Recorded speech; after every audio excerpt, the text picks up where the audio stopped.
Hi friends, आपका स्वागत है करियर पाथ पे यूट्यूब चैनल में। आज हम बात करेंगे अभी जो एच ई एस मेंस के पेपर हुए हैं उसमें आज हम बात करेंगे H E S main general study one paper की। और हम जानने की कोशिश करेंगे कि किस तरह का पेपर आया था और उसको हम एनालाइज करने की कोशिश करेंगे कि किस तरह के क्वेश्चन पूछे गए थे, पैटर्न क्या था, ट्रेंड क्या था, और किस तरह से जो लोग तैयारी अभी कर रहे हैं 2025 को लेकर कि किस तरह से मेंस की तैयारी की जा सकती है। और ये भी हम जानने की कोशिश करेंगे कि पॉसिबल आंसर क्या हो सकते हैं। और सबसे ज़्यादा इम्पोर्टेंट ये कि जब आप तैयारी करते हैं तो आपको किन बातों का ध्यान रखना है कि आपकी तैयारी जो है मेंस की प्रिपरेशन के पॉइंट ऑफ व्यू से आपकी बेस्ट हो सके। तो देखेंगे, पेपर जो है ये जनरल स्टडीज वन का पेपर अभी है जो अभी हुआ है। और जैसा कि आपको मालूम ही होगा कि पेपर जनरल स्टडीज के 200 मार्क्स के होते हैं। यानी कि जीएस के तीन पेपर होते हैं, GS one, GS two, GS three. और हर पेपर आपका 200 मार्क्स का होता है और टाइम ड्यूरेशन आपके पास 3 आवर्स रहता है कि 3 आवर के अंदर आपको पूरे क्वेश्चंस अटेम्प्ट करने होते हैं। तो इससे पहले कि हम क्वेश्चन आंसर्स पे बात करें कि क्या क्या क्वेश्चंस आए थे और उसके पॉसिबल आंसर क्या हो सकते हैं, और जब हम तैयारी कर रहे हैं तो तैयारी करते समय किन बातों का ध्यान रखना है, तो एक बार मोटा माटी हम एनालाइज कर लेते हैं कि इस बार का जो पेपर अभी जीएस वन का हुआ है वो कैसा पेपर रहा है और क्या ट्रेंड हमें देखने को मिल रहे हैं। तो जैसा कि आपको मालूम होगा कि जो जीएस वन का जो पेपर है, पहले उसका सिलेबस सबसे ज़्यादा इंपॉर्टेंट है कि सिलेबस क्या है, ताकि तैयारी उस हिसाब से हो सकती है कि पहले आपको सिलेबस का तो पता होना ही चाहिए। तो सिलेबस की बात करें तो जनरल स्टडीज के जो पेपर आपके तीनों हैं, GS one, GS two, GS three, इन तीनों को 3 यूनिट में बांटा गया है। मतलब हर पेपर के 3 यूनिट है, यूनिट वन, यूनिट टू और यूनिट थ्री। और हर 3 यूनिट के आगे 3 सब यूनिट है। तो कुल मिला के अगर हम बात करेंगे, पेपर वन जो डिवाइडेड है वो टोटल आपका 9 सब यूनिट में डिवाइडेड है। 3 यूनिट है, हर यूनिट की 3 सब यूनिट है। तो टोटल अगर यदि हम बात करेंगे तो टोटल आपका 9 सब यूनिट आपके पेपर नंबर वन के बनते हैं। अब जो पेपर वन है उसमें सिलेबस में क्या क्या सेक्शन आते हैं एक बार मोटा माटी समझ लेते हैं। आई होप कि अगर आप सीरियसली तैयारी कर रहे हैं तो आपको सिलेबस के बारे में मालूम होगा ही।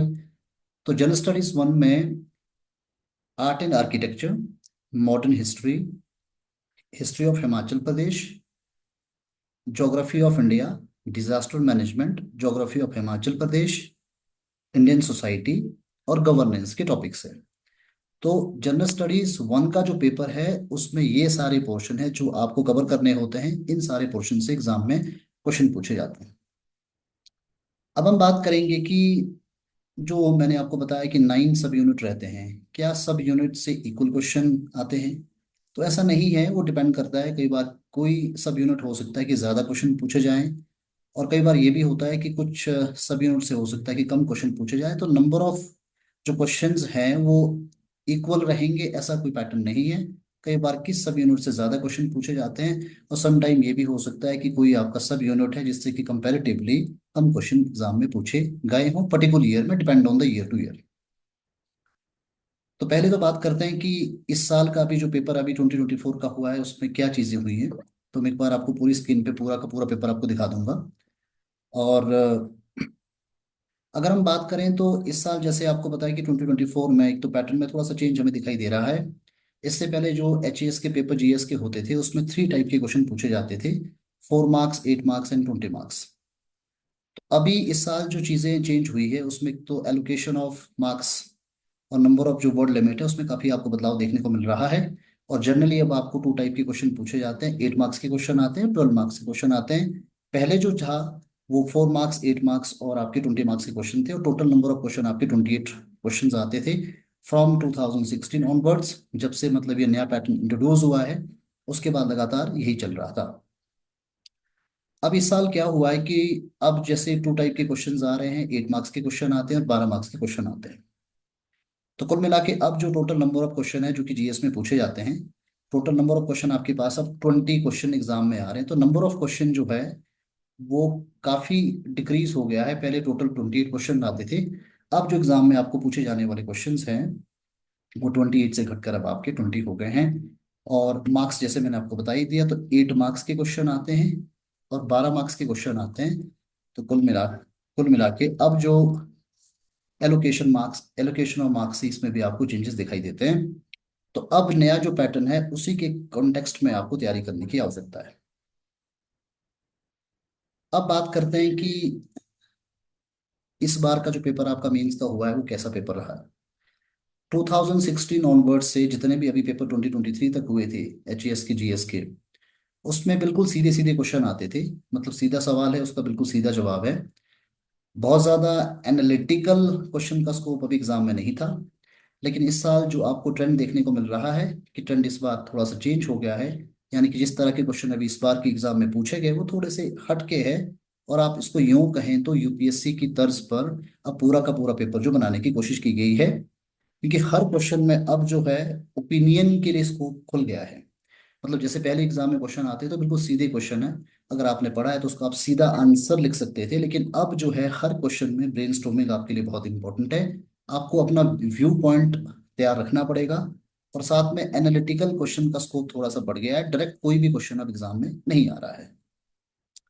दूसरा जो चेंज आपको दिखाई देगा, हम आगे जाके बात करेंगे, अभी तो आज जीएस 1 की हम बात करेंगे, जीएस 2 और जीएस 3 में भी आप देखेंगे तो करंट जो इश्यूज हैं, करंट जो मुद्दे हैं जो कि कैलेंडर ईयर में रहते हैं, अब उनके कंटेक्स्ट में पूरा का पूरा पेपर आपका रिवॉल्व कर रहा है, चाहे जीएस 1 है, चाहे जीएस 2 है, चाहे जीएस आपका 3 है। तो कुल मिला के अगर आप देखेंगे इस साल का पेपर जो है पिछले जितने भी सारे पेपर हुए हैं उससे बिल्कुल यूनिक पेपर है। तो यानी कि एचपीपीएससी ने एक ट्रेंड सेट कर दिया है कि आने वाले जो ईयर्स होंगे उसमें जब एग्जाम होंगे तो एग्जाम आपके किस तरह के रहने की संभावना हो सकती है। तो पूरी तरह से एक यूपीएससी की लाइन के साथ अलाइंड करने की कोशिश जो एचपीपीएससी कर रहा है। तो जिन भी एस्पिरेंट्स को 2025 और 2026 की तैयारी करनी है, तो आपको करंट के साथ साथ आपको हर क्वेश्चन जो आप तैयार करेंगे, हर जो पेपर आपका जीएस 1 2 3 का पेपर होगा उसमें आपको एनालिटिकल क्वेश्चन आपको ज्यादा देखने को मिलेंगे। प्लस आपको हर मुद्दे पे अपने व्यूज भी आपको प्रेजेंट करने पड़ेंगे। तो मतलब बात ये कि इन डेप्थ में आपको तैयारी करने की आवश्यकता है। हर क्वेश्चन के ऊपर आपका एक पर्सपेक्टिव होना, तैयार होना बहुत जरूरी है, क्योंकि तभी जाके एग्जाम में उसको लिखा जा सकता है। क्योंकि अगर अच्छे तरीके से पहले तैयारी नहीं होगी, 3 घंटे का टाइम बहुत कम होता है एग्जामिनेशन हॉल में। आपको इतना टाइम नहीं मिल पाता कि बहुत ज्यादा सोच के आप उस क्वेश्चन को लिखें। तो हर क्वेश्चन की रिहर्सल एग्जामिनेशन से पहले करनी आपको बहुत इंपॉर्टेंट है। तो दूसरी चीज, जैसे आपको पता है कि एचएएस के एग्जाम में टर्मिनोलॉजी का बड़ा इंपॉर्टेंट रोल होता है। जैसे इवेलुएट है, आपका क्रिटिकल एनालाइज है, डिस्कस है, डिस्क्राइब है। तो जब तक टर्मिनोलॉजी प्रॉपर क्लियर अंडरस्टैंड नहीं होगी और टर्मिनोलॉजी के कंटेक्स्ट में आपका आंसर नहीं होगा, तो जाहिर सी बात है आपके आंसर के भटकने की पूरी संभावना होती है कि पूछा कुछ गया है और कई बार आंसर समटाइम कुछ और हो जाता है। बस एक चीज है, जैसे हम आगे भी समझेंगे कि पेपर में अगर आपने पेपर में क्वेश्चन को क्लियरली अंडरस्टैंड कर लिया, तो क्वेश्चन ही आपको बता रहा है कि आपका आंसर का फ्लो किस तरह से होना चाहिए, आपको किस तरह से आंसर देना है। और आपका आंसर की जो धारा है वो क्या होनी चाहिए, वो क्लियरली टर्मिनोलॉजी आपको बताती है। और साथ साथ जो पेपर में क्वेश्चन पूछा गया है वो आपको बता रहा है कि आपको किस तरह से चलना है। जनरली मेंस के एग्जाम में सबसे बड़ी दिक्कत ये होती है कि बहुत सारे एस्पिरेंट गलतियां कर जाते हैं कि क्वेश्चन को आधा अधूरा पढ़ के ही आंसर देना शुरू कर देते हैं। और सम टाइम वो आंसर लिख के आ जाते हैं कि जो उनके दिमाग में चल रहा होता है, ना कि वो आंसर लिखते हैं जो आंसर आपसे पूछा गया है। तो सबसे इम्पोर्टेंट बात यही है कि जो क्वेश्चन है, क्वेश्चन को प्रॉपर तरीके से अंडरस्टैंड किया जाए, ताकि उसके जो प्रेजेंटेशन है, उसका जो आंसर है उसी कंटेक्स्ट में दिया जा सके जिस कंटेक्स्ट में एचपीपी आपसे रिक्वायर करता है। तो चलिए फिर समझने की शुरुआत करेंगे, एक एक करके हम सारे क्वेश्चन को डिस्कस करेंगे। हमारा बेसिक ऑब्जेक्टिव है कि क्वेश्चन का मोटा मोटी आइडिया हमें हो जाए, क्वेश्चन कैसे आ रहे हैं, किस तरह का पेपर अभी आया हुआ है, और पॉसिबल आंसर क्या हो सकते हैं। लेकिन सबसे ज्यादा इंपॉर्टेंट जो मुद्दा है जिस पे हम बात करेंगे, कि जब आप तैयारी करते हैं मेंस की, तो मेंस की तैयारी करते समय आपका जो फ्रेम ऑफ माइंड है, आपको किस तरीके से तैयारी करनी है, ताकि एग्जाम में क्वेश्चन कुछ भी आए। क्योंकि मेंस एग्जाम में क्वेश्चन किस तरह के पूछे जाएंगे प्रिडिक्टेबिलिटी बिल्कुल भी नहीं हो सकती, क्योंकि इतना वास्ट सिलेबस है। सिलेबस में से क्वेश्चन को किसी भी तरह से ट्विस्ट करके पूछा जा सकता है। तो इम्पोर्टेंट ये है कि जो थिंकिंग प्रोसेस है, जो फ्रेम ऑफ माइंड है आपका, उसको हम किस तरह से उसकी कैपेसिटी बिल्ड कर सकते हैं, ताकि जब मेंस का पेपर आता है तो हमारे आंसर राइटिंग की क्वालिटी इंप्रूव हो सके। तो चलिए बात करेंगे क्वेश्चन नंबर 1 की। सबसे पहले हम बात करेंगे कि जो 10 क्वेश्चन आपके 8 मार्क्स के हैं, और उनकी वर्ड लिमिट भी यहाँ बिल्कुल दी रहती है, जैसे 150 वर्ड्स में आपको लिखना है और 8 मार्क्स के क्वेश्चन है। अच्छा, एक चीज और मेंस के एग्जाम में ध्यान रखनी पड़ती है कि पहली बात है कि paper attemptation is very very important. बहुत सारे एस्पिरेंट जो है पेपर अटेम्प्ट पूरा कर नहीं पाते, या बहुत सारे एस्पिरेंट कई बार एग्जाम में ये भी होता है कि अगर उनको लगता है कि कोई क्वेश्चन उनको नहीं आ रहा है तो उसको छोड़ के आ जाते हैं। तो मेंस एग्जामिनेशन को क्वालिफाई करने की सबसे पहली अगर कोई एसेंशियल क्वालिफिकेशन होती है तो वो है कि पेपर आपका पूरा अटेम्प्ट होना चाहिए। दूसरी बात जो सबसे इंपॉर्टेंट है वो है वर्ड लिमिट, क्योंकि आपको पता है कि जब पेपर एग्जाम आता है तो वहीं क्वेश्चन भी होगा, क्वेश्चन के नीचे आपके पास एक स्पेस होगा जिसके अंदर आपको आंसर लिखना है। सम टाइम स्पेस थोड़ा ज्यादा हो सकता है, तो कई बार क्या है कि स्पेस भरने के चक्कर में आप असेंशियल जो वर्ड लिमिट होती है उसको आप मिस कर जाते हैं, जिसमें कि ज्यादा टाइम कंज्यूम होता है और पूरा पेपर अटेम्प्ट होने से रह जाता है। अटेम्पटेशन एक बहुत बड़ी बात है, अटेम्प्ट आपको पूरा पेपर करना पड़ेगा। वर्ड लिमिट जो प्रिस्क्राइब्ड वर्ड लिमिट है उस वर्ड लिमिट के कंटेक्स्ट में ही आपको कोशिश करने की with in the word limit के भीतर ही आपका आंसर समाप्त हो जाना चाहिए। और तीसरी बात जो मैंने आपको बताया कि जो टर्मिनोलॉजी है, टर्मिनोलॉजी के कंटेक्स्ट में ही आपका आंसर होना चाहिए। अगर इवेल्युएट करने की बात हो रही है तो आपका आंसर का फ्लो अलग डायरेक्शन में होगा। अगर क्रिटिकली एनालाइज करने की बात होगी तो आपका आंसर समटाइम अलग हो सकता है। डिस्क्राइब करने को होगा तो आपको अलग तरीके से उसको प्रेजेंट करना है। तो सबसे इंपॉर्टेंट बात ये भी है कि जो टर्मिनोलॉजी है इसका ध्यान आपको आंसर देने से पहले रखना पड़ता है। और सबसे इंपॉर्टेंट बात ये भी है कि जब आप लिखते हैं तो उससे पहले एक बार क्वेश्चन आपको पूरी तरह से अंडरस्टैंड होना चाहिए, ताकि आप वो लिख सकें जो एग्जामिनेशन में उस क्वेश्चन की रिक्वायरमेंट है, ना कि आप वो लिखें जो आपको आता है। क्योंकि ये दो अलग अलग चीजें हैं। बहुत सारे एस्पिरेंट जब मेंस का एग्जाम देते हैं और फिर बाद में कहते हैं कि मार्क्स नहीं मिले, तो मार्क्स इसलिए नहीं मिल पाए क्योंकि जो रिक्वायरमेंट थी वो रिक्वायरमेंट आपके आंसर से पूरी नहीं हुई। जो पूछा गया था वो आपने वो नहीं लिखा, आपने वो लिखा है जो आपको आता था। तो ये कुछ एसेंशियल पॉइंट्स है जो हमें एग्जाम में अटेम्प्ट करने से पहले पता होना चाहिए। तो लेट्स डिस्कस कि कैसे क्वेश्चंस है, क्या पॉसिबल आंसर हो सकते थे, और कैसे हमें तैयारी करनी चाहिए। जब आप तैयारी करते हैं तो किन मुद्दों को आपको दिमाग में रखना है। तो पहला क्वेश्चन आप देखेंगे, evaluate the impact of colonialism on Indian art during the British Raj. जब भी क्वेश्चन आता है तो पहले आपको क्वेश्चन का पल्स पॉइंट को टच करना है कि what is ask to answer. आपसे पूछा गया गया है, आपसे क्या पूछा गया है कि आपको आंसर करना है। तो आप देखेंगे यहाँ इम्पैक्ट की बात हुई है, इवेल्युएट की बात हुई है, इंडियन आर्ट की बात हुई है, और पीरियड आपको दिया है ब्रिटिश राज का, यानी कि कॉलोनियल पीरियड जो है। तो ये क्वेश्चन आपसे ये पूछता है कि जो ब्रिटिश रूल भारत में था उस पीरियड के भीतर में जो इंडियन आर्ट है उस पे क्या इम्पैक्ट पड़ा। जो इम्पैक्ट पड़ा है उसको इवेल्युएट करना है। अच्छा, इवेल्युएशन जो शब्द है, जो टर्मिनोलॉजी है, उसको समझना बहुत इंपॉर्टेंट है। इवेल्युएशन का मतलब होता है योर ऑब्जर्वेशन, कि जो भी इम्पैक्ट है उस इम्पैक्ट को आप कैसे ऑब्जर्व करते हैं। तो जाहिर सी बात है इसमें आपको डेटा, कुछ एविडेंस के साथ आपको एनालिटिकल जो आपके विचार है वो भी आप इसमें अपना डाल सकते हैं। तो क्वेश्चन जो आपसे पूछा गया है कि कॉलोनियल पीरियड में इंडियन आर्ट पर जो इम्पैक्ट पड़ा है ब्रिटिश रूल का वो क्या था। तो अब आप इसके पॉसिबल आंसर की बात करेंगे, क्या आंसर हो सकता है। बाकी स्क्रीन पे अगर आप देख पा रहे होंगे तो उसमें ऑलरेडी ये पूरा एक्सप्लेन है ही। तो देखो, जैसे एक और बात हम करें कि इंडियन आर्ट, पहले तो इंडियन आर्ट आपको क्लियरली पता होना चाहिए कि व्हाट इज इंडियन आर्ट, क्योंकि आपको इंडियन आर्ट पे जो इम्पैक्ट है उसको एक्सप्लेन करना है, उसको वैल्यूएट करना है। तो इंडियन आर्ट की बात करें तो उसमें पेंटिंग है, स्कल्पचर है, पोट्री है, और फोक आर्ट हो गया। आप उसमें आर्किटेक्चर भी इसमें आप जोड़ सकते हैं, हालांकि आर्किटेक्चर समटाइम एक अलग विधा भी आ जाती है, लेकिन इसमें आप आर्ट के अंदर आप आर्किटेक्चर भी जोड़ सकते हैं। तो ये अलग अलग जो आर्ट फॉर्म थे उस पे क्या इम्पैक्ट पड़ता है ब्रिटिश राज के टाइम में, उसको आपको वैल्यूएट करना है। तो इस क्वेश्चन के आंसर के लिए सबसे इंपॉर्टेंट बात है कि आपको थोड़ा कंपैरेटिव तरीके से सोचना पड़ेगा, तभी आप इसका एक बेटर आंसर दे सकते हैं। जैसे आपको मालूम है कि ब्रिटिश राज से पहले भारत में जो मुगला पीरियड था, और मुगला पीरियड में भारत में जो अलग अलग आर्ट फॉर्म्स थे वो काफी फ्लरिश थे। जैसे अगर हम बात करें पेंटिंग की, तो पेंटिंग जो है अकबर के जमाने में इसकी शुरुआत होती है, और जहांगीर का पीरियड जो है भारत में इंडियन पेंटिंग का क्लाइमेक्स रहा। अगर हम आर्किटेक्चर की बात करें तो उसकी शुरुआत भी अकबर के ज़माने से ही शुरू होती है, अकबर के रूल से ही शुरू होती है, और शाहजहाँ का पीरियड इसका क्लाइमेक्स पीरियड रहा। इसके अलावा जो दूसरे आर्ट फॉर्म्स थे वो भी अलग अलग फॉर्म में अलग अलग तरह से जो है वो भी अपने एक अच्छी खासी पोजीशन में थे। लेकिन आपको पता है कि जैसे ही भारत में ब्रिटिश राज की शुरुआत हो जाती है, ये जो ट्रेडिशनल हमारे आर्ट फॉर्म्स थे इसका डिक्लाइन होना शुरू हो रहा है।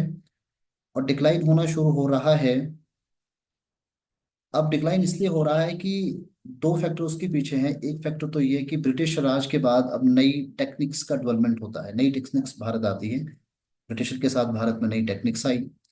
दूसरी बात है कि जो जिस तरह से आर्टिस्ट को पैट्रोनाइज मुगलों ने भारत में किया था, उस तरह से ब्रिटिशर ने जो है भारत में जो हमारे ट्रेडिशनल आर्टिशियंस थे उनको उस तरह से पैट्रोनाइज नहीं किया।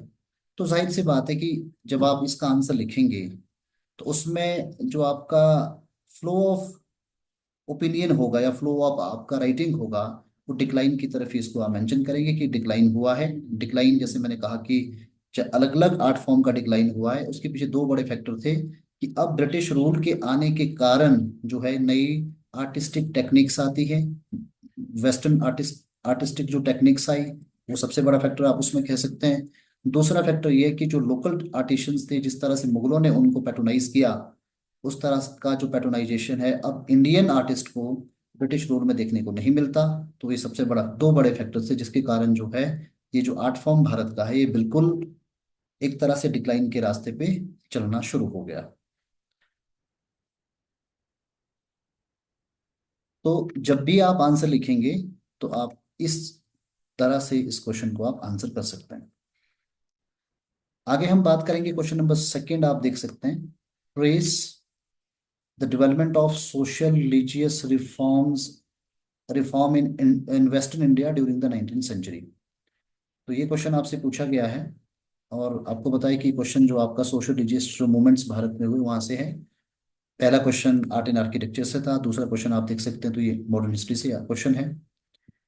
तो क्वेश्चन आपसे जो पूछा गया है, ये क्वेश्चन आपसे पूछा गया है ये क्वेश्चन आपसे ये पूछा गया है कि जो सोशल सोशल रिलीजियस जो रिफॉर्म है आपकी वेस्टर्न इंडिया में 19th सेंचुरी में, उसके डेवलपमेंट के बारे में आपको बताना है कि कैसे डेवलपमेंट उनका होता है। तो पहले तो क्लियर कट है कि क्वेश्चन आपसे ये नहीं पूछ रहा है कि आप कुछ भी सोशल रिलीजियस रिफॉर्म लिखना शुरू कर दो। Understanding of the question in the right form is half of the answer of the question. अगर क्वेश्चन हमें प्रॉपर तरीके से समझ आ रहा है तो आधा आंसर तो हमारा हो ही गया, मतलब हम सही आंसर जो है लिखने की तरफ हम आगे बढ़ सकते हैं। तो यहाँ क्वेश्चन आपसे ये पूछा गया कि वेस्टर्न इंडिया जो है में जो सोशल रिलीजियस जो रिफॉर्म मूवमेंट्स थे उसके डेवलपमेंट के बारे में आपको सबसे सबसे पहली बात ये है कि वेस्टर्न इंडिया में क्या कौन सा रीजन आता है। तो वेस्टर्न इंडिया जो रीजन आपका आता है आज के ज़माने में हम बात करें तो उसमें गुजरात है, उसमें महाराष्ट्र है, उसमें सम पार्ट ऑफ गोवा भी आप चाहें उसको ले लें, और दादर और नागर हवेली वाला जो रीजन आता है उसको हम कह सकते हैं वेस्टर्न इंडिया। तो हमारा आंसर जो भी होना चाहिए वो वेस्टर्न इंडिया, यानी कि जो मैंने आपको रीजन बताए, इन रीजन में जो सोशल रिलीजियस मूवमेंट हुए उन्हीं पे आपको बात करनी है, इंस्टेड कि आप और सारे मूवमेंट इसमें लिख दो, क्योंकि यहाँ स्पेसिफाइड किया गया है कि पर्टिकुलर रीजन में जो मूवमेंट हुए उसके बारे में आपको बताना पड़ेगा। तो आपका जो आंसर है उसी कंटेक्स्ट में होना चाहिए, यानी उसी कंटेक्स्ट में आपको जवाब देना पड़ेगा जिस कंटेक्स्ट में आपको पूछा गया है। अच्छा, अब एक चीज और देखनी पड़ेगी, ट्रेस द डेवलपमेंट, या मतलब किस तरह से मूवमेंट ये आगे बढ़े। इस क्वेश्चन का जो आंसर है उसकी फ्रेमिंग क्या हो सकती है, उसकी कैसे उसको आप प्रेजेंट कर सकते हैं। जैसे फॉर एग्जांपल मैं दो तीन चीजें पहले क्लियर इसका बैकग्राउंड थोड़ा आपको समझा दूं, क्योंकि जो 19th सेंचुरी में सोशल रिलीजियस जो मूवमेंट हुए हैं उसके पीछे बहुत सारे फैक्टर्स हैं। सबसे पहला फैक्टर ये है कि भारत में जो ब्रिटिश रूल आ गया, जो वेस्टर्न कल्चर जो भारत में आया, उस वेस्टर्न कल्चर का जो इन्फ्लुएंस, जो इम्पैक्ट इंडियन सोसाइटी में पड़ रहा है, उसको काउंटर करने के लिए, उसको कंपेयर करते हुए अब इंडियन सोसाइटी के भीतर भी जो इवल्स है in the context of social और रिलीजियस, उसको ठीक करने के प्रयास होने शुरू हो रहे, अलग अलग रीजन में हुए। जैसे आपको पता है कि ब्रह्म समाज में जो ब्रह्म समाज मूवमेंट अपना था, वो पाइनियर मूवमेंट है, राजा राम मोहन राय इसकी शुरुआत करते हैं। तो चाहे रिलीजन कंटेक्स्ट हो, चाहे आपका सोसाइटी कंटेक्स्ट हो, इन दोनों एरिना में जो भी इविल्स थी उसको दूर करने के प्रयास हो रहे हैं। तो पहला पॉइंट मैंने आपको बताया उसमें। तो पहला पॉइंट यही है कि जो वेस्टर्न कल्चर भारत में इंट्रोड्यूस हुआ है, उस वेस्टर्न कल्चर से एक तो कंपेयर हो रहा है, इंडियन जो सोसाइटी अपने आप को कंपेयर कर रही है। दूसरा है कि उस वेस्टर्न कल्चर को काउंटर करना बड़ा जरूरी है, नहीं तो इंडियन जो कल्चर है वो डिस्ट्रॉय हो सकता है। तो ये सबसे बड़ा फैक्टर तो वही है। दूसरा, वेस्टर्न एजुकेशन आई। तो वेस्टर्न एजुकेशन जब भारत में आती है, तो उस वेस्टर्न एजुकेशन के आने से new thought, new ideas, rationality का डेवलपमेंट होता है। और जो कुछ नए ल्यूमिनरीज भारत में पैदा हुए, उन्होंने जो वेस्टर्न नॉलेज को अडॉप्ट किया, उससे कहीं ना कहीं एक इंट्रोस्पेक्शन सोसाइटी के भीतर आ रहा है। तो ये इंट्रोस्पेक्शन भी जो एक वजह बनती है, एक मतलब सोशियो रिलीजियस मूवमेंट की। पर अब क्वेश्चन का आंसर क्या होगा, हमें ये सोचना बहुत जरूरी है। तो हम, जैसे मैंने कहा आपको कि वेस्टर्न इंडिया के बारे में बात करनी है, तो वेस्टर्न इंडिया की बात करें तो एक तो ब्रह्म समाज। ब्रह्म समाज क्योंकि बॉम्बे से इसकी शुरुआत होती है, हालांकि राजा राम मोहन राय की जो लाइनेज है, उनका जो मतलब जहाँ से उनके रूट्स हैं, तो वो बंगाल से आते हैं। लेकिन बॉम्बे में भी जैसे उन्होंने शुरुआत इसकी की थी, ये जो मूवमेंट आपका था 1828 में। और इसमें दूसरा जो नाम आ सकता है, आर्य समाज मूवमेंट का आ सकता है, क्योंकि आर्य समाज मूवमेंट की शुरुआत 1875 में हो रही है। स्वामी दयानंद सरस्वती इसकी शुरुआत जो करते हैं, ये भी इसकी शुरुआत भी बॉम्बे से ही होती है। तो ये भी एक अड्डा अपने आप में रहा। तीसरे में जो है, ज्योतिबा फुले का नाम इसमें आ सकता है, कि ज्योतिबा फुले आपको पता है कि सत्यशोधक समाज की शुरुआत करते हैं। तो ये तीन बड़े मूवमेंट तो आप इसमें जोड़ सकते हैं, क्योंकि आपसे क्वेश्चन की जो रिक्वायरमेंट है ना, वो 8 मार्क्स का क्वेश्चन है, तो यहाँ वर्ड लिमिट स्पेसिफाइड है, इससे ज्यादा आपको मेंशन करने की आवश्यकता नहीं है। तो जब भी इस क्वेश्चन का आपको आंसर देना है, तो ब्रह्म समाज, ये राजा राम मोहन राय, और राजा राम मोहन राय का क्या कंट्रीब्यूशन है, किस तरह के सोशल रिलीजियस रिफॉर्म लेके वो आते हैं भारत में। तो एक तो आपको बताया कि जो इंडियन सोसाइटी का डिसइंटीग्रेशन हो रहा था, जो समाज भारत में टूट रहा था, क्योंकि हमारे कास्टिज्म की वजह से जो समाज का एक हिस्सा है जो बिल्कुल हाशिए पे चला गया। तो सोसाइटी में ब्रदरहुडनेस को प्रमोट करने के लिए उन्होंने एक मोनोथिज्म की थ्योरी लेके आते हैं। उन्होंने ये कहना शुरू कर दिया कि जो अलग अलग जो आपके रिलीजन है, उन सबका एक ही ऑब्जेक्टिव है, पहली बात। दूसरी बात है कि जो उस समय के सोशल इवल्स, जो रिलीजियस इवल्स थे, जिसमें कि प्रेस्टिज्म की थ्योरी है, थ्योरी ऑफ प्रेस्टिज्म है, प्रैक्टिसेस ऑफ प्रेस्टिज्म है, थ्योरी ऑफ इनकारनेशन है। तो इन थ्योरी को उन्होंने जो है कुल मिला के जो है डिकार्ड कर दिया, इसका विरोध करना शुरू कर दिया। और सबसे बड़ा कंट्रीब्यूशन जो राजा राम मोहन राय का है, वो एजुकेशन को लेकर है। वो पहले वो पर्सन थे जिन्होंने सबसे पहले ये कहना शुरू कर दिया कि हम लोगों को, इंडियंस को जो है, वो जो न्यू एजुकेशन है, अगर नई नॉलेज कहीं से मिलती है, तो उसको अडॉप्ट करने में हमें कोई दिक्कत नहीं होनी चाहिए। इसके अलावा वुमेन एम्पावरमेंट, वुमेन एजुकेशन को लेकर उनका बड़ा कंट्रीब्यूशन है। अगर हम बात करेंगे तो सती जो कस्टम को एबॉलिश करने में उनका एक बड़ा कंट्रीब्यूशन, जो कि 1829 में एबॉलिश हुई थी। तो ये आप ब्रह्म समाज के बारे में इसमें लिख सकते हैं। बात करेंगे अब आर्य समाज। आर्य समाज आपको पता है कि आर्य समाज जो मूवमेंट है, एक रिएक्टरी मूवमेंट है। हिंदू जो रिलीजन है उसके रिवाइवल के लिए इस जो मूवमेंट की शुरुआत होती है, दयानंद सरस्वती इसकी शुरुआत करते हैं। 1875 में इसकी शुरुआत होती है। और आपको पता है कि आर्य समाज का जो स्लोगन था, वो बैक टू द वेदास है। मतलब जो इंडियंस जो है हिंदुज्म को छोड़कर दूसरे रिलीजन में जो कन्वर्ट हो रहे हैं, उनको किस तरह से रोका जाए, उनको उनका जो एक डायनेमिक जो कल्चर है भारत का, किस तरह से उस कल्चर के साथ उनको जो जोड़ा जाए, या उनको वो बात याद कराई जाए कि आप जिस लाइनेज से बिलोंग करते हैं, उसकी एक रिच हिस्ट्री है, रिच कल्चर है। तो वो जो है, इसमें आपको पता है कि दयानंद सरस्वती साहब कहते हैं। बाकी ज्योतिबा फुले का बहुत बड़ा कंट्रीब्यूशन है, क्योंकि डिप्रेस्ड क्लासेस के अपलिफ्टमेंट में इनका बड़ा कंट्रीब्यूशन है। साथ में एजुकेशन के लिए भी उन्होंने बहुत काम किया। तो जब आपको वेस्टर्न इंडिया के मूवमेंट के बारे में लिखना है तो यही सारे मूवमेंट इसमें आप जो है जोड़ सकते हैं। अब क्योंकि देखो यहाँ सिर्फ वेस्टर्न इंडिया पूछा गया है, हो सकता है कि एग्जाम में क्वेश्चन कुछ और भी होता। तो जब आप तैयारी करते हैं तो आपको प्रॉपर तरीके से स्ट्रक्चर करना पड़ेगा। आप जैसे जनरल अगर ये क्वेश्चन पूछा जाता है कि सोशल रिलीजियस मूवमेंट का इम्पैक्ट क्या है, तो इम्पैक्ट भी आ सकता है कि सोशल रिलीजियस मूवमेंट की ने किस तरह से इंडियन समाज को इन्फ्लुएंस किया, वो भी क्वेश्चन आ सकता है। तो जब भी आप तैयारी करते हैं तो हर क्वेश्चन को अलग अलग एंगल से, अलग अलग एस्पेक्ट से देखना बहुत जरूरी है, ताकि आपकी एग्जामिनेशन में जो क्वेश्चन की जो डिमांड होती है उस तरीके से उसको आंसर किया जा सके। तो चलिए आगे बात करेंगे नेक्स्ट क्वेश्चन के बारे में। तो थर्ड क्वेश्चन आप देख सकते हैं यहाँ एचपी जीके से ये क्वेश्चन पूछा गया है। क्वेश्चन जो है वो 8 मार्क्स का गेन, और write a critical note on the peasant movement of Mandi and Kunihar princely state during the 19th century. यहाँ पे अगेन 19th सेंचुरी का ही कॉन्टेक्स्ट है, और 19th सेंचुरी में मंडी और कुनिहार प्रिंसली स्टेट में जो पीजेंट मूवमेंट हुए हैं उसके ऊपर आपको क्रिटिकल नोट लिखना है। तो सबसे पहली बात है कि क्वेश्चन का कॉन्टेक्स्ट क्या है। कॉन्टेक्स्ट ये है कि सिर्फ दो प्रिंसली स्टेट के बारे में आपको पूछा गया है, तो आपको उसी कॉन्टेक्स्ट में आपको जवाब देना है। मंडी और कुनिहार प्रिंसली स्टेट के बारे में बात हुई है, 19th सेंचुरी की बात हो रही है, और जो पीजेंट मूवमेंट है उसके बारे में आपको बताना है।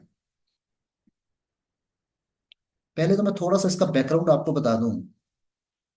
जैसे आपने एचपी जीके में जरूर पढ़ा होगा, 19th सेंचुरी में जितनी भी प्रिंसली स्टेट्स हिमाचल प्रदेश की थी उन सब स्टेट्स में पीजेंट मूवमेंट की शुरुआत होती है।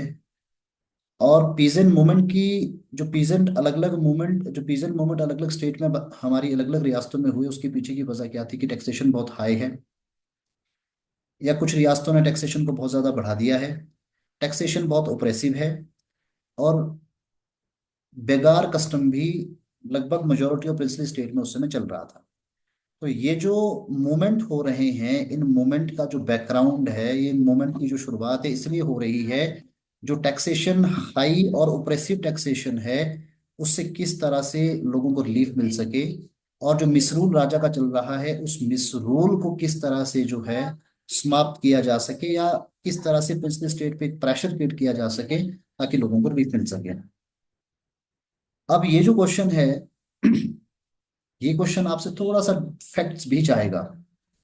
तो आपको पता होना चाहिए कि मंडी रियासत में अब ये मूवमेंट हुआ, अगर डेट आपको पता है तो बहुत अच्छी बात है। अगर राजा का नाम आपको मालूम है तो बहुत अच्छी बात है। और अगर कोई मूवमेंट लीडर है उसका नाम आपको पता है तो आपके आंसर की वैल्यू बढ़ेगी ही बढ़ेगी। कुनिहार प्रिंसली स्टेट का में भी सेम वो चीज़ें आपको मालूम होनी चाहिए। लेकिन होता क्या है कि जब हम तैयारी करते हैं और मेंस में जाते हैं तो बहुत सारे ऐसी चीजें होती हैं कि जो डेट्स हमें पता होती भी नहीं समटाइम। जैसे यहाँ अगर बात करें कुनिहार प्रिंसली स्टेट की बात करें तो आई एम डैम श्योर कि 99% लोगों को शायद ही डेट याद हो कि कुनिहार प्रिंसली स्टेट में पीजेंट मूवमेंट कब हुआ। और 99% लोगों को शायद ही ये पता हो कि कुनिहार प्रिंसली स्टेट में मूवमेंट को लीड करने वाला कौन लीडर कौन था। हो सकता है कि मंडी में भी यही हो।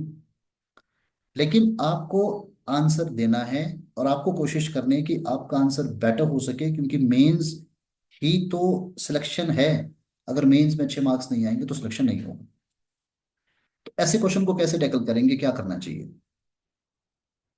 देखो पहली बात तो ये कि जब प्रिपरेशन करेंगे, हम प्रिपरेशन जब करते हैं तो प्रिपरेशन के टाइम में हर टॉपिक के 4 पॉइंट आपके दिमाग में होने चाहिए। वन थिंग, जो भी इवेंट हुआ है वो क्यों हुआ है, उसका कॉज आपको मालूम होना चाहिए। उस इवेंट की ज्योग्राफी कहाँ हुआ है, और डेट अगर है तो डेट आपको पता होना चाहिए। और चौथी बात है कि उस मोमेंट या उस इवेंट का क्या इम्पैक्ट पड़ा है, या उसका कोई इंटरलिंक किसी दूसरे इवेंट के साथ तो नहीं है।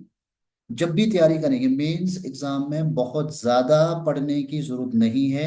सिर्फ शॉर्ट नोट बना के ही आप, अगर चार किसी भी क्वेश्चन के 4 पॉइंट अगर आप दिमाग में रखते हैं तो आप एक बेटर आंसर मेंस में लिख सकते हैं। तो इस क्वेश्चन में जैसे इसको आंसर करने की कोशिश करते हैं। पूछा गया है कि मंडी और कुनिहार और आपको क्रिटिकल नोट भी लिखना है।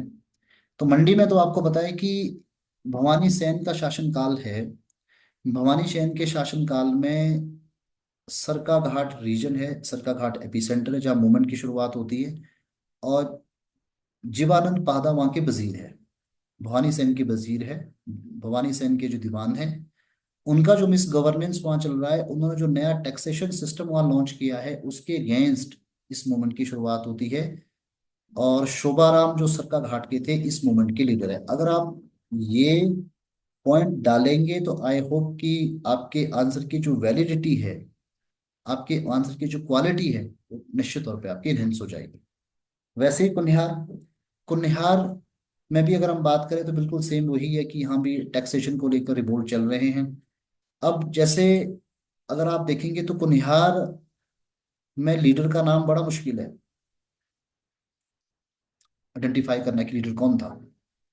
तो इस टाइप टाइप की जब जब सिचुएशन एग्जाम में आती है तो आपको सिर्फ एटलीस्ट मुद्दे का पता, इशू का पता तो आपको होना ही चाहिए कि व्हाट इज इशू, क्यों हुआ है, क्या हुआ है। तो इस तरीके से उसको आप आंसर कर सकते हैं। तो चलिए आगे हम बात करेंगे नेक्स्ट क्वेश्चन के बारे में।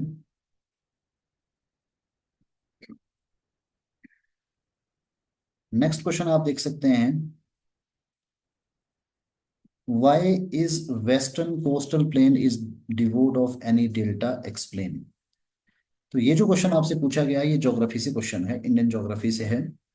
Y is the western coastal plain is devoid of any delta. तो डेल्टा है plus line, western coastal plain है पल्स लाइन, पल्स पॉइंट जिसपे हमें बात करनी है, जो आपसे पूछा गया है। तो क्वेश्चन आपसे ये पूछा गया है कि जो वेस्टर्न कोस्टल प्लेन वाला रीजन आता है उसमें डेल्टा क्यों नहीं है। आपको पता है कि जो पेंसुलर इंडिया है उसमें वेस्टर्न घाट जो है वाटरशेड है। तो वेस्टर्न घाट वाटरशेड है, उसके कारण जो है, जो रेन वाटर है पेंसुलर पेंसुला का, वो डिवाइडेड हो रहा है ईस्ट फ्लोइंग और वेस्ट फ्लोइंग जो रिवर्स में है। क्योंकि due to the presence of the western Ghat, क्योंकि वेस्टर्न घाट वहाँ वाटरशेड का काम करता है। तो वी ऑल नो कि ईस्ट फ्लोइंग जो रिवर है which are discharging their water into the bay of Bengal, they all form deltas. और वेस्ट फ्लोइंग जो रिवर है जो कि आपकी अरेबियन सी में मर्ज होती है, they form estuaries, majority of river, not all, but they don't form the delta. ये हमें मालूम है। पर क्वेश्चन आपसे ये रिक्वायरमेंट नहीं कर रहा है कि हमें जो मालूम है ये नहीं क्वेश्चन पूछ रहा है। क्वेश्चन आपसे ये पूछ रहा है कि क्यों, क्यों ऐसा हो रहा है, why, why western coastal plain is devoid of any delta, कि वो वेस्टर्न कोस्टल प्लेन जो है वो डेल्टा क्यों फॉर्म नहीं कर रहे हैं। तो इसमें देखो, जब भी आंसर लिखना है तो आपको जो पूछा गया है एग्जैक्ट वो पॉइंट आपको टच करना पड़ेगा। सिर्फ कुछ भी लिख देने से मार्क्स नहीं मिलेंगे। तो इसमें दो तीन चीजें आप जोड़ सकते हैं। पहली बात तो ये ध्यान रखनी पड़ेगी कि जो वेस्टर्न कोस्ट लाइन है वो स्टीप और नैरो है। दूसरा पॉइंट है कि वाटर जो फ्लो है बहुत शार्प है। तो कुल मिला के आप देखेंगे पहला फैक्टर आपको जो सबसे बड़ा फैक्टर है that is a topographical factor. Topography के कारण जो है वहाँ डेल्टा फॉर्मेशन नहीं हो पा रहा है, जैसे मैंने आपको बता ही दिया। एक तो कि स्टीप और नैरो कोस्ट लाइन है, और दूसरा जो वाटर फ्लो है वो बहुत शार्प वाटर फ्लो है, जिसके कारण जो है सेडिमेंट एक्युमुलेशन नहीं हो रहा है और डेल्टा फॉर्मेशन नहीं होता। दूसरा दूसरा फैक्टर में आप डाल सकते हैं कि जो हाइड्रोलॉजिकल पैटर्न है, मतलब जो बेसिकली क्लाइमेट इसमें सबसे बड़ा, सॉरी हाइड्रोलॉजिकल फैक्टर सबसे बड़ा पॉइंट हो सकता है कि जो हाइड्रोलॉजिकल, इस फैक्टर के कारण भी यहाँ जो हाइड्रोलॉजिकल मतलब जो बारिश का जो पैटर्न है वो भी एक बहुत बड़ा फैक्टर प्ले करता है कि वेस्टर्न कोस्ट में जो आपका डेल्टा फॉर्म नहीं होता। तो कुल मिला के ये वो एरिया है, मतलब जो जहाँ से क्वेश्चन पूछा गया है आप देखेंगे लगातार, मतलब फिजियोग्राफी ऑफ इंडिया से लगातार आप मेंस में, अगर आप पिछले पेपर भी उठा के देखेंगे तो लगातार यहाँ से क्वेश्चन पूछे जाते हैं। तो एटलीस्ट फिजियोग्राफी जब भी आप मेंस में जाते हैं तो भारत की बिल्कुल एक एक पॉइंट आपका बिल्कुल क्लियर होना चाहिए। क्वेश्चन कुछ भी आ सकता है, जैसे लास्ट टू लास्ट क्वेश्चन पूछा गया था कि difference between the east and west flowing rivers. तो क्वेश्चन आते हैं, आगे बात करेंगे नेक्स्ट क्वेश्चन के बारे में। नेक्स्ट क्वेश्चन जो है, आप देखेंगे है तो ये ज्योग्राफी से, लेकिन साथ साथ करंट भी इसमें जुड़ा हुआ है। कैसे? क्योंकि आपको पता है कि जो प्रेजेंट गवर्नमेंट अभी है भारत में, पोर्ट्स एक बहुत बड़ा मुद्दा है। आपको पता है कि सागरमाला एक प्रोजेक्ट भारत में चल रहा है, और उस सागरमाला का ऑब्जेक्टिव क्या है कि जो पोर्ट का मॉडर्नाइजेशन है, इंटरकनेक्टिविटी ऑफ जो पोर्ट्स है वो भी है, साथ में इंफ्रास्ट्रक्चर डेवलपमेंट है, कनेक्टिविटी देना है। तो ये सारे जो सागरमाला के जो इनिशिएटिव है, उसका एक ही ऑब्जेक्टिव है कि हमारा जो ट्रेड फैसिलिटेशन है, जो हमारा व्यापार है, वो कैसे बढ़े, उस पर फोकस है। तो अब ये क्वेश्चन जो आपसे पूछा गया है कि discuss the role of ports in the economic development of India. आपको पता है कि भारत में जो पोर्ट है वो दो अलग अलग, वेस्टर्न कोस्ट और ईस्टर्न कोस्ट, दोनों जगह आपको पोर्ट दिखाई देंगे। और यहाँ आपको रोल पूछा गया, व्हाट इज द रोल, तो सीधे आपको ये बताना है कि क्या रोल है। तो मेजर पॉइंट इस क्वेश्चन में क्या हो सकते हैं कि सबसे पहला रोल तो है जो इंटरनेशनल ट्रेड और जो कॉमर्स है हमारा, उसके लिए पोर्ट एक बहुत इंपॉर्टेंट रोल प्ले करता है, क्योंकि हैवी जो ट्रेड भारत का है, इंटरनेशनल ट्रेड जो है, उसमें पोर्ट का बहुत बड़ा रोल होता है, वो सारा पोर्ट के द्वारा ही होता है। दूसरी दूसरे बड़े फैक्टर में हम बात करें तो जो रीजनल जो शिपिंग है, उसमें भी पोर्ट बहुत इंपॉर्टेंट रोल प्ले कर सकता है, जिससे हमारी लॉजिस्टिक्स कॉस्ट भी रिड्यूस हो सकती है। ये भी दूसरा एक बहुत बड़ा फैक्टर इसमें हो सकता है। तीसरा बड़ा फैक्टर ये है कि पोर्ट्स के कारण जो है एम्प्लॉयमेंट जनरेशन भी हो रहा है, एम्प्लॉयमेंट लोगों को मिल रहा है, जॉब क्रिएशन इसमें हो रहा है। तो तीन चार पॉइंट आप इसमें डालकर इस क्वेश्चन को अपना कंक्लूड कर सकते हैं। कंपैरेटिवली ये क्वेश्चन आपका थोड़ा सा आसान है, मतलब सीधा क्वेश्चन है जिसमें कि आपको सीधे पॉइंट डाल के आपको आंसर मिल सकते हैं।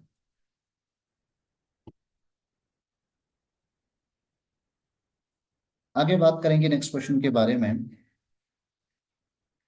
नेक्स्ट क्वेश्चन हिमाचल जीके से पूछा गया है, और डिजास्टर मैनेजमेंट से क्वेश्चन है, आप या डेवलपमेंट से क्वेश्चन ले सकते हैं आप। अब इस क्वेश्चन में अगर आप देखेंगे, development is both the cause and effect of disasters in Himachal, discuss with recent examples। तो बार बार जैसे मैं कह रहा हूं कि clear understanding of the question is fetching more marks if you can understand question what is asked in the right way। तो बिल्कुल आपका राइट आंसर उसी तरीके से आपका आंसर होगा। तो जाहिर सी बात है क्वेश्चन मतलब आपके ज्यादा मार्क्स आने की संभावना है। अब यहाँ क्या है कि हिमाचल प्रदेश जो डिजास्टर को लेकर यहाँ बात है कि जो डेवलपमेंट है, ये कॉज और इफेक्ट दोनों ही है हिमाचल प्रदेश में डिजास्टर का। मतलब ये बड़ा एक अच्छा सा क्वेश्चन है कि जो डिजास्टर है उसमें डेवलपमेंट ही कॉज भी है, डेवलपमेंट ही इफेक्ट भी है हिमाचल प्रदेश में डिजास्टर को लेकर। उसमें सेकंड पार्ट आपसे पूछा गया है कि रीसेंट एग्जाम्पल के कंटेक्स्ट में इसको डिस्कस करना है।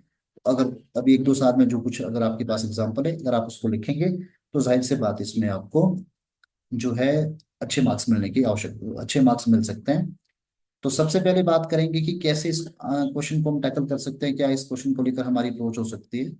देखो, आपको बताया कि हिमाचल प्रदेश से जैसे लगातार हम एक दो साल से देख रहे हैं कि लगातार डिजास्टर्स आ रहे हैं, लैंडस्लाइड है, और समटाइम फ्लैश फ्लड्स भी। आप जैसे देख सकते हैं, पिछली 2023 में भी देखने को मिला, 2024 में भी कई जगह 2023 ज़्यादा इफेक्टेड ईयर रहा है।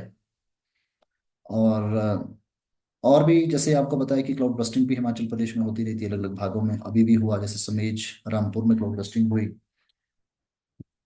उससे काफी नुकसान हो गया, पूरा का पूरा गांव ही तबाह हो गया। तो अब आपको यहाँ सोचना है कि कैसे डेवलपमेंट जो है वही कॉज और इफेक्ट है डिजास्टर के लिए। तो उसी कंटेक्स्ट में आपको आंसर लिखना पड़ेगा। तो इसमें जो मेजर पॉइंट आपके हो सकते हैं वो है रैपिड अर्बनाइजेशन। दूसरा पॉइंट हो सकता है कि इंफ्रास्ट्रक्चर एक्सपेंशन, तीसरा हो सकता है टूरिज्म डेवलपमेंट। अगर आप इन तीन पॉइंट को जोड़ेंगे और इसके आसपास अपने आंसर को प्रेजेंट करने की कोशिश करेंगे तो निश्चित तौर पे आपकी आंसर की जो वेटेज है वो बढ़ जाएगी।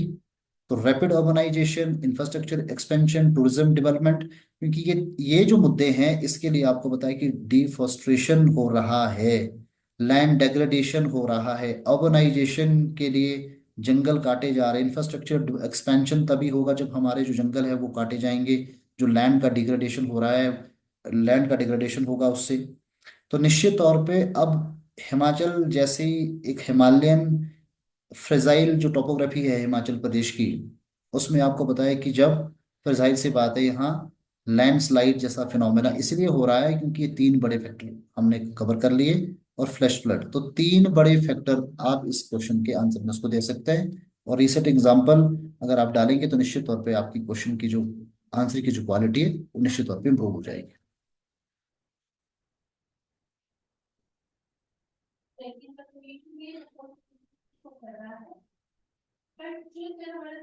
आगे हम बात करेंगे, caste system in India is not uniformly defined or operational.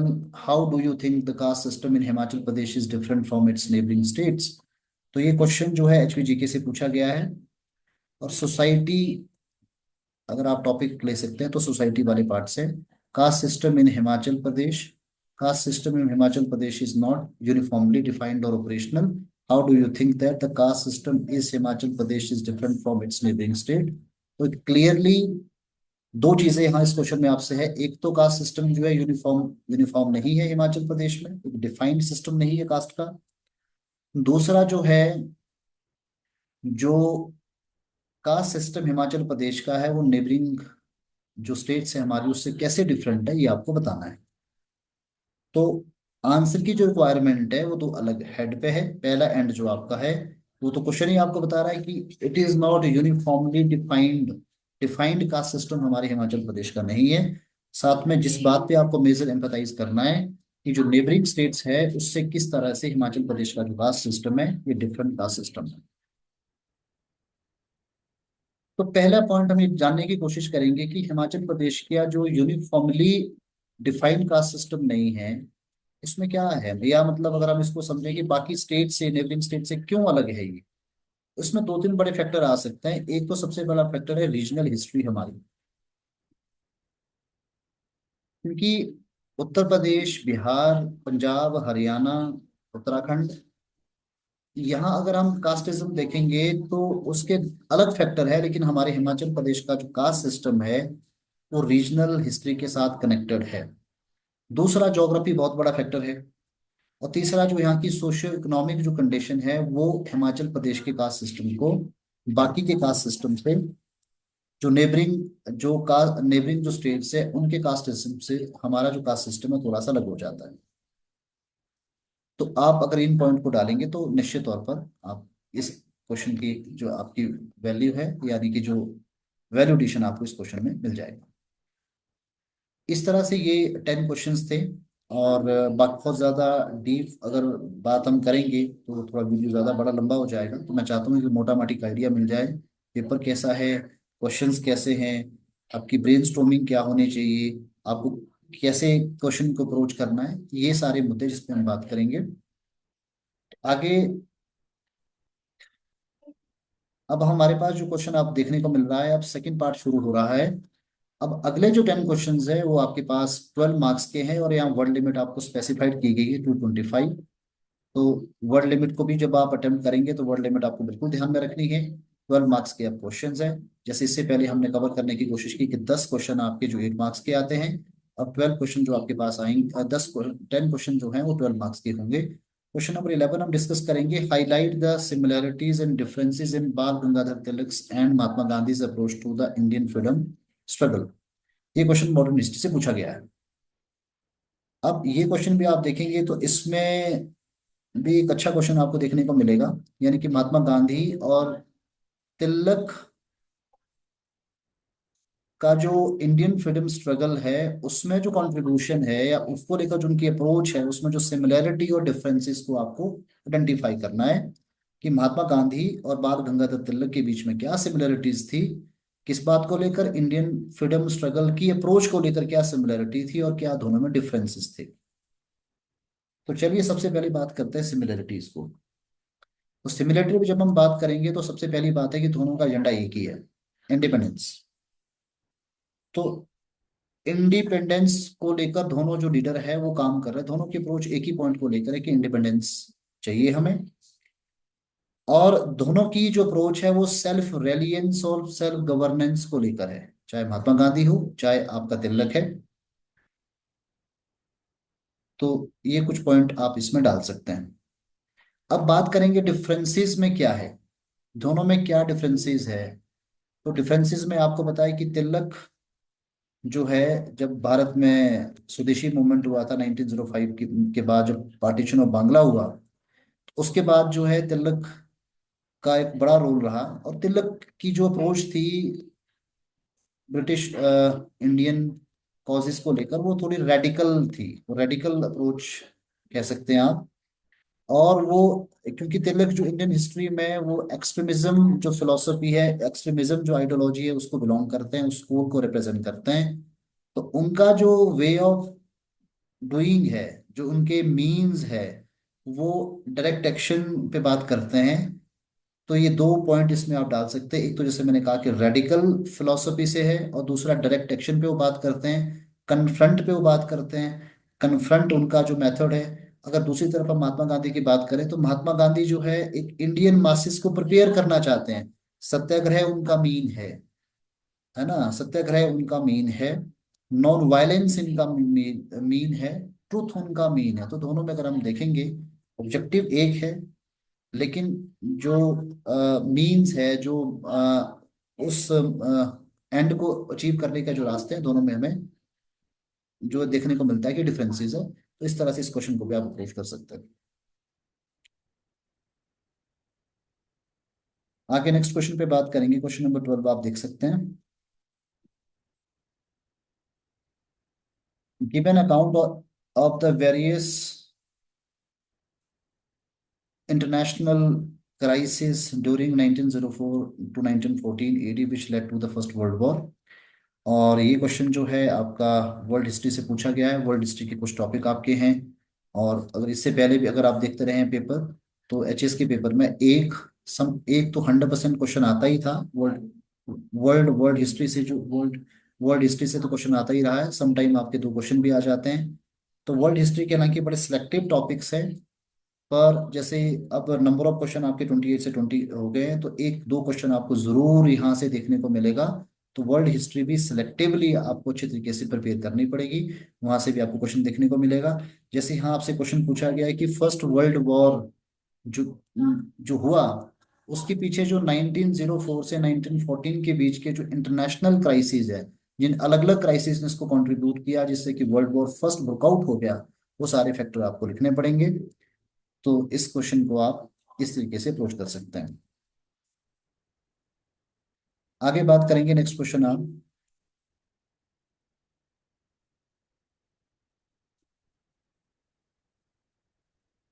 Throw light on the growth and impact of civil disobedience movement and individual Satyagraha in Himachal प्रदेश।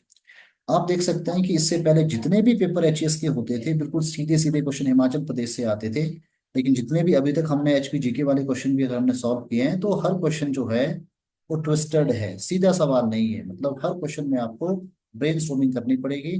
तो ये तभी पॉसिबल होगा एग्जामिनेशन हॉल में जब आपने बहुत अच्छे से पहले क्वेश्चन को समझा होगा, उसकी अच्छे तरीके से तैयारी की होगी, अलग अलग एंगल से क्वेश्चन को आपने जो है उसके अलग अलग जो एस्पेक्ट्स है उसको अंडरस्टैंड किया होगा। तो इसमें हम बात करेंगे अब नेक्स्ट क्वेश्चन जो आप देख सकते हैं, एचपीजीके से क्वेश्चन पूछा गया है। Throw light on the growth and impact of civil disobedience movement and individual Satyagraha in Himachal Pradesh. अब ये क्वेश्चन ये पूछा गया है कि सिविल डिसोबीडियंस मूवमेंट जो कि आपका 1930 में महात्मा गांधी का मूवमेंट था, 6 अप्रैल 1930 को उसकी शुरुआत होती है। उस मूवमेंट का जो ग्रोथ और इम्पैक्ट है, this is very important. The pulse point is कि जब भी आप आंसर करते हैं तो सबसे पहली बात है कि आपको ध्यान रखना है कि what is asked, growth and impact. तो ये दोनों बहुत पल्स पॉइंट हो जाएंगे। आपको ग्रोथ और इम्पैक्ट पे बात करनी है, मतलब खाली ग्रोथ पे बात करेंगे, इम्पैक्ट पे बात नहीं होगी तो आपका आंसर कंप्लीट नहीं होगा। ग्रोथ और इम्पैक्ट पे आपको बात करनी पड़ेगी। सिविल डिसोबीडियंस मूवमेंट और इंडिविजुअल जो सत्याग्रह हिमाचल प्रदेश में हुआ है। आपको पता है कि जो सिविल डिसोबीडियंस मूवमेंट है ये महात्मा गांधी का मूवमेंट था, जिसकी शुरुआत महात्मा गांधी 6 अप्रैल 1930 से ऑफिशियली करते हैं। आप जिस मूवमेंट की शुरुआत के लिए दांडी मार्च हुआ था महात्मा गांधी का, जिसे सॉल्ट हम सत्याग्रह भी कहते हैं। और दूसरा जो मूवमेंट अपने आप में है ये इंडिविजुअल सत्याग्रह 1940 में, जो कि महात्मा गांधी ने शुरू किया था, जिसमें कि महात्मा गांधी के जो डिसाइपल्स थे, सत्याग्रही थे, इसमें आचार्य विनोबा भावे हैं, पंडित जवाहरलाल नेहरू है। तो वही, अब ये तो नेशनल कंटेक्स्ट हो गया, लेकिन यहाँ आपसे पूछा गया है कि इसका ये जो मूवमेंट है इसमें हिमाचल प्रदेश में क्या ग्रोथ और इम्पैक्ट हुआ है। तो अब यहाँ भी आपको दो चीजें हैं इंपॉर्टेंट। पहली चीज इंपॉर्टेंट ये है कि इसमें हो सकता है कि लीडर अगर आपको मालूम है तो आपका आंसर में आपकी वेटेज बढ़ जाएगी। ठीक है, और इंडिविजुअल जगह पे कौन कौन इसको लीड कर रहे हैं, अगर आपको वो पता है तो उसकी आपकी थोड़ी वैल्यू बढ़ जाएगी। अगर आपको नहीं भी मालूम है तो आपको नेशनल कंटेक्स्ट को ध्यान में रखते ही इसको हिमाचल में कैसे ये आगे बढ़ा, क्या उसका इम्पैक्ट हुआ, वो आपको समझना पड़ेगा। अगर मैं कुछ पॉइंट आपको बताता हूँ, जब सिविल डिसोबीडियंस मूवमेंट 1930 में शुरुआत हुई थी तो उसके बाद महात्मा गांधी की शिमला यात्रा होती है। 1931 में महात्मा गांधी शिमला आते हैं। तो उससे जाहिर सी बात है जो लोकल लेवल पे जो यहाँ के लीडर्स थे वो उसमें इन्वॉल्व हो जाते हैं, और एक लोगों के बीच में कॉन्शियसनेस आनी शुरू हो जाती है। अगर हम इंडिविजुअल सत्याग्रह की बात करें तो इंडिविजुअल सत्याग्रह के टाइम में भी देखो, अगर वैसे प्रैक्टिकली देखें तो ये किसी भी एचपी जीके की बुक्स में आपको सीधा सवाल इसका नहीं मिलेगा, लेकिन फिर भी आपको लिखना पड़ेगा, यही एग्जाम की ब्यूटी है। इंडिविजुअल सत्याग्रह का भी इम्पैक्ट भी हिमाचल प्रदेश में जरूर पड़ा है, और इससे जो लोग हैं कहीं ना कहीं जो नेशनल कॉज के साथ अपने आप नेशनल कॉज के साथ लोगों ने अपने आप को कनेक्ट किया, और अलग अलग जगहों पे महात्मा गांधी की जो कॉल इंडिविजुअल सत्याग्रह की थी, इसको लोगों ने इसमें लोग जो है एसोसिएट होना शुरू हो गए।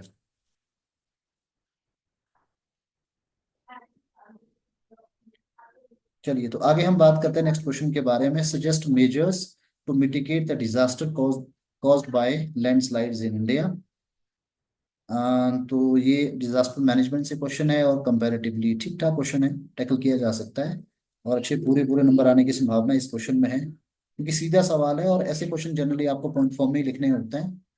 अब जैसे suggest measures to mitigate the disaster caused by landslides in India, तो जो लैंडस्लाइड्स भारत में होते हैं उसके मिटिगेशन मेजर्स क्या है, यानी उसकी प्रिकॉशंस क्या है, क्या करना चाहिए। तो यहाँ सारे पॉइंट्स लिख दिए गए हैं। लैंड यूज प्लानिंग है, सॉइल कंजर्वेशन टेक्निक्स है, वार्निंग सिस्टम है, कम्युनिटी अवेयरनेस एंड ट्रेनिंग है। तो ये सीधा सीधा सवाल है जो आप टैकल इसको कर सकते हैं। इंफ्रास्ट्रक्चर इंप्रूवमेंट है, रिसर्च एंड डाटा कलेक्शन है। ये पॉइंट डाल के आप इस क्वेश्चन को बेटर टैकल कर सकते हैं। देखो मेंस के एग्जामिनेशन में एक चीज और है कि आप जिस तरह से क्वेश्चन पूछा गया उसी तरह से आपका आंसर होना चाहिए। कुछ क्वेश्चन होते हैं जिन्हें आप सीधे पॉइंट फॉर्म में लिख सकते हैं, जैसे अभी हमने डिजास्टर मैनेजमेंट वाला क्वेश्चन जो है डिस्कस किया। तो ऐसे क्वेश्चन में कंपैरेटिवली ज्यादा मार्क्स आने की संभावना होती है, लेकिन हर क्वेश्चन में ऐसा पॉइंट फॉर्म में ही हो ये भी पॉसिबल नहीं हो सकता। चलिए तो आगे हम बात करेंगे। अब नेक्स्ट जो क्वेश्चन हमारा है ये ज्योग्राफी से क्वेश्चन पूछा गया है, क्लाइमेट से क्वेश्चन आप कह सकते हैं इसको, या divide India into climatical regions, give regions, give a brief account of the each region। तो क्लाइमेटिकल जो रीजन के जिस तरीके से आप इंडिया को डिवाइड कर सकते हैं, तो ये क्वेश्चन है, तो ये कंपैरेटिवली आसान क्वेश्चन है, तो ये किया ही जा सकता है। नेक्स्ट क्वेश्चन पे आगे हम बात करेंगे। Give a geographical account for the backwardness of the land inland navigation in India. तो देखो आपको पता है कि जैसे अभी हम बात पोर्ट्स की बात कर ही रहे थे, अभी इससे पहले पोर्ट 8 मार्क्स का क्वेश्चन पोर्ट से पूछा गया था कि पोर्ट का क्या कंट्रीब्यूशन है। तो वैसे ही ये क्वेश्चन अब इनलैंड इनलैंड नेविगेशन से क्वेश्चन पूछा गया है कि इसके बैकवर्डनेस के क्या रीजंस है। तो आपको पता है कि जैसे हमारे इनलैंड वाटरवेज बने हैं, लेकिन प्रॉपर तरीके से भी उस पर कई वाटरवेज पे काम हुआ ही नहीं है। या हमारा जो इनलैंड जो हमारा एक ट्रांसपोर्टेशन है, लॉजिस्टिक्स है, वो फैसिलिटेट नहीं हो पा रहा। अगर होता है तो हमारी जो कहीं ना कहीं लॉजिस्टिक्स कॉस्ट हमारी बच जाती है। तो आपको ये बताना है कि इसमें क्या बैकवर्डनेस के क्या कारण है। तो इसमें टोपोग्राफी एक बहुत बड़ा मेजर फैक्टर है, सीजनल वेरिएबिलिटी एक बहुत बड़ा फैक्टर है, रिवराइन ऑब्स्ट्रक्शन एक बहुत बड़ा फैक्टर है, लैक ऑफ इंफ्रास्ट्रक्चर एक बहुत बड़ा फैक्टर है। तो ये सीधे सीधे सवाल है जिनको आप आंसर इजीली कर सकते हैं। आगे बात करेंगे, क्वेश्चन नंबर 18 पे आएंगे। Clear distinction between kinship and citizenship a must to create a system and a culture of transparency and corruption free society. Do you agree with this statement? Substantiate your argument with the suitable examples. देखो, ऐसे question पहले exam में आते नहीं थे, लेकिन जैसे मैंने कहा है कि अब सीधा क्वेश्चन आपको बहुत कम मिलेंगे। अभी हम लास्ट 18 क्वेश्चन पे आ गए हैं। अगर आप देखेंगे तो इससे पहले जितने भी हमने क्वेश्चन किए, 4-5 क्वेश्चन को छोड़कर बाकी हर क्वेश्चन में जो है आपको सोचना पड़ेगा, ब्रेनस्टॉर्मिंग करनी पड़ेगी। और ये क्वेश्चन भी बहुत कॉम्प्लेक्स बनाया गया। Clear distinction between kinship and citizenship is a must to create a system and to culture of transparency and corruption free society. ये कह रहे हैं कि जो किनशिप है, यानी हिंदी में नातेदारी इसको कहते हैं, और जो नागरिकता है, उन दोनों में अगर डिस्टिंक्शन होगा तो उससे करप्शन फ्री और ट्रांसपेरेंट सोसाइटी हमें मिल सकती है। तो इसके 2-3 पॉइंट हम समझने की कोशिश करेंगे। देखो, किनशिप जैसे है, आपको पता है कि किनशिप मतलब क्या? Personal relations. किनशिप मतलब पर्सनल रिलेशन की हम बात करेंगे। किनशिप मतलब पर्सनल रिलेशन। तो पर्सनल रिलेशन जो है, अगर उसका इन्फ्लुएंस एक पर्सन पे होगा तो जाहिर सी बात है नेपोटिज्म और फेवरेटिज्म जैसी चीजें जो हैं वो ज्यादा बढ़ेगी। और जो एक मेरिटोक्रेसी है और एथिकल जो गवर्नेंस है उसका डिक्लाइन होता है। और जाहिर सी बात है कि उससे जो एक इक्वल अपॉर्चुनिटी और इक्वालिटी है और जस्टिस है, वो कहीं ना कहीं हमारा अंडरमाइन होता है। और बात करेंगे कि जो अगर सिटीजन की मतलब अगर सिटीजन सेंट्रिक अगर हमारी अप्रोच होगी तो कहीं ना कहीं वो जो है एक मेरिटोक्रेसी को एनहेंस करता है, इक्वालिटी को एनहेंस करता है, एक जस्टिस को एनहेंस करता है, वो इक्वल अपॉर्चुनिटी की बात करता है। तो ये निश्चित तौर पे ये तो डेफिनेटली है ही कि अगर सिटीजन सेंट्रिक अप्रोच अगर हमारी होगी, हमारी जो एक रिस्पॉन्सिबिलिटी है, हमारी जो एक जिम्मेदारी है, अगर हम उसके हिसाब से काम करेंगे तो निश्चित तौर पे हम एक ऐसी सोसाइटी को जन्म देंगे जो करप्शन फ्री और ट्रांसपेरेंसी वाली होगी। क्योंकि जब सोसाइटी में किनशिप कल्चर बढ़ता है तो जाहिर सी बात है करप्शन का जो जन्म होता है, फेवरेटिज्म का जन्म होता है, और एथिकल गवर्नेंस है उसका जो डिक्लाइन होता है। तो ये जो क्वेश्चन आप देख सकते हैं, तो ये सोसाइटी और गवर्नेंस का एक मिक्सचरन है। ऐसे क्वेश्चन भी आपको जनरल एग्जाम में देखने को मिलेंगे। क्वेश्चन नंबर 19 पे बात करेंगे। Good governance needs a comprehensive and clear policy perspective in place. Explain the relationship between policy and governance and suggest measures to improve the status of governance in public service in India. तो good governance जो है उसके लिए policy perspective अच्छा होना चाहिए, ये बात इसमें की गई है। और इसमें दूसरा पार्ट आपसे पूछा गया है कि पॉलिसी और गवर्नेंस के बीच में रिलेशन क्या होता है, और आपको कुछ मेजर्स भी बताने हैं जिससे कि गवर्नेंस और पब्लिक सर्विसेज में आपको इम्प्रूवमेंट हो। तो जनरली आप देखेंगे इस क्वेश्चन की जो स्ट्रक्चरिंग है, इस क्वेश्चन के आपको 3 पार्ट है, उसी तरीके से इसको आपको आंसर करना है। अगर आप एक ही पार्ट को एड्रेस करते हैं तो इसमें आपको जो है मार्क्स मिलने की संभावना ना के बराबर होगी। आगे बात करेंगे, क्वेश्चन नंबर 20 आप देखेंगे। Himachal Pradesh is known for horticulture and related industrial enterprises, और yet the exodus of youth to urban area is a very significant trend, suggest measure of this rural reconstruction to arrest the outward migration of youth। इस बिल्कुल genuine जो एक recent problem से हिमाचल प्रदेश में जूझ रहा है, मतलब ये क्वेश्चन कह रहा है कि हिमाचल प्रदेश में जो हॉर्टिकल्चर और जो रिलेटेड इंडस्ट्री है वो ठीक है, उसके लिए हिमाचल प्रदेश नॉन फॉर है। और अब ये बताना है कि जो रूरल एरिया है उसकी रिकंस्ट्रक्शन के लिए जो हमारे यूथ का माइग्रेशन हो रहा है, जो स्टेट छोड़ के दूसरी जगह जाते हैं या अलग कंट्री में चले जाते हैं, उनको कैसे उनका कंट्रीब्यूशन को जो है हम यहाँ अपहोल्ड करके जो है एक जो हमारा विलेज है उसकी रिस्ट्रक्चरिंग कर सकते हैं। तो आप देख सकते हैं, तो इस क्वेश्चन में भी कहीं ना कहीं माइग्रेशन भी जोड़ दिया, हॉर्टिकल्चर भी जोड़ा है, और रूरल डेवलपमेंट भी जोड़ा है। तो कुल मिला के आप देखिए इंटरकनेक्टेड टॉपिक्स हैं। तो ये आपका टोटल पेपर जीएस जो था, ये पेपर है। आप देखेंगे तो पेपर इस बार जो है कंपैरेटिव एनालिटिकल पेपर है, एनालिसिस के बेस पे पेपर है। यानी ये वो एग्जाम है जो आप कम टाइम में बिल्कुल इसकी बिल्कुल तैयारी नहीं कर सकते। और आप ऐसा ऐसा पेपर है कि जिसको आप बिल्कुल पढ़ के जाएंगे तो उसको एज इट इज आप उतार नहीं सकते। इम्पॉर्टेंट है कि frame of thinking, way of thinking, brainstorming बहुत इंपॉर्टेंट है। यानी कि जब आप तैयारी करते हैं, जब भी आप कोई टॉपिक पढ़ते हैं, तो टॉपिक पढ़ने के साथ आप उस टॉपिक के अलग अलग जो एस्पेक्ट है उसको अंडरस्टैंड करना बड़ा जरूरी है। जो मैं अक्सर पेपर क्लास में कहता हूँ कि जब भी आप कोई भी टॉपिक पढ़ते हैं, कुछ भी पढ़ते हैं, कोई भी एनालाइज करते हैं, कोई भी आप ऑब्जर्व करते हैं, तो उसके बारे में ब्रेनस्टॉर्मिंग बहुत इंपॉर्टेंट है, ताकि आपका जो पर्सपेक्टिव है पर्टिकुलर इशू और उस मुद्दे को लेकर वो आपका क्लियर कट हो। यही आपसे मेंस की एग्जामिनेशन में एक एक्सपेक्टेशन होती है। तो ये था पूरा एक overview of general studies paper of 2024 GS1 HES का जो अभी एग्जाम हुआ है। इसके साथ मैं आपको एक चीज़ और बताना चाहता हूँ कि if you want to join us for HES programme, तो हमारा एक HES फाउंडेशन बैच शुरू हो रहा है जो कि आपका 5 नवंबर से शुरू होगा। साथ में कैसे आप मेंस एग्जाम को अप्रोच कर सकते हैं उसके ऊपर एक मेरी किताब है जो कि मार्केट में हर जगह पूरे हिमाचल प्रदेश में उपलब्ध है। आप उस बुक को भी परचेज कर सकते हैं, और उससे भी आपको एक आइडिया मिलेगा कि कैसे आप मेंस एग्जाम में एग्जाम को अप्रोच करके एक अच्छे मार्क्स को ले सकते हैं। तो आज इतना ही। Thank you very much.